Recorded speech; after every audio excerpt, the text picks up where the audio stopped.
Indangamuntu yawe ishobora gukoreshwa mu kubaruza simukadi nshya utabizi, bikaba byakuviramo ibibazo mu gihe hakozwe ibyaha mu izina ryawe. Uhamagariwe kwitaba urukiko ku byaha byakozwe hifashishijwe simukadi ibaruye ku ndangamuntu yawe. Ibi ntibikwiye kukubaho. Kanda akanyenyeri 125 urwego urebe kandi usibe nimero utazi zibaruwe ku ndangamuntu yawe. Kareke, gerageza urebe uko wabaruza simukadi yimpe, urabizi ko nataye indangamuntu yanjye kandi nkeneye simukadi byihutirwa. Oya rwose, simukadi yanjye niyo ndangamuntu yanjye. Jya wirinda kwitaba cyangwa gusubiza ubutumwa biturutse mu bantu utazi. Niba ibyo bakubwira ari byiza ku buryo bisa n'ibidashoboka, ni ubujura. Hari ibigo byemerewe kohereza ubutumwa bugufi mu buryo bwa rusange. Ku ba agenti ba MTN na Airtel, ubujura bwifashisha telefone cyangwa simukadi ni icyaha gikomeye. Nuramuka ubifatiwemo uzabihanirwa n'amategeko. Niba ukeneye ubufasha, hamagara 3988.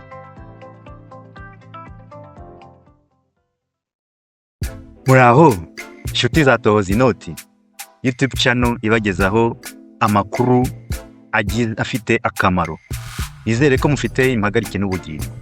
Nkuko tumaze kumva imburo ya RURA, ikigo kireba gicunga ibigo bifitiye akamaro rubanda, kirazira kikaziriza kwibaruzaho nimero hanyuma simukadi ukayiha undi, kuko ibyaha azayikoresha ni wowe bizabazwa, ni wowe bwa mbere bazaza gushaka. RIB ni wowe wa mbere uzabazwa ibyakorewe kuri simukadi yawe. Rero hari n'igihe umuntu ashobora kwiyandukuzaho gufata simukadi nshyashya agakoresha nimero y'indangamuntu yawe. Niyo mpamvu ari ngombwa kureba inshuro nyinshi, wenda rimwe mu kwezi cyangwa se buri byumweru bibiri, ukareba niba nta simukadi nshyashya bashyize ku ndangamuntu yawe. Ibyo nta kundi ni ugukora akanyenyeri 125 urwego, hanyuma bakakubaza ururimi.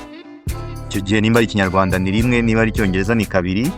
Warangiza waba ushaka kureba simukadi akubaruyeho, amanimero ya telefone akubaruyeho, ugakanda 1. Waba urakoresha indangamuntu kugira ngo urebe, ugakanda 1 nanone. Yaba ari ikindi wenda pasiporo, ugakanda 2. Nyuma yo gukanda 1 ugashyiramo nimero y'indangamuntu, ukabona liste y'amatelefone yose akubaruyeho. Birashoboka rero ko wabona hari nimero wigeze gukoresha ariko utagikeneye, wabona hari nimero yakubarujweho mu buryo utazi, wabona hari nimero utagifitiye simukadi, ushobora no kuyikuzaho. Icyo gihe hahandi wahisemo kureba izikubaruyeho ugakanda 1, ho uraza gukanda 2 kwikuzaho simukadi, kwikuzaho nimero, hanyuma ugakurikiza amabwiriza ikakuvaho, ugasigara na simukadi ukeneye, simukadi ukoresha mu buzima bwa buri munsi.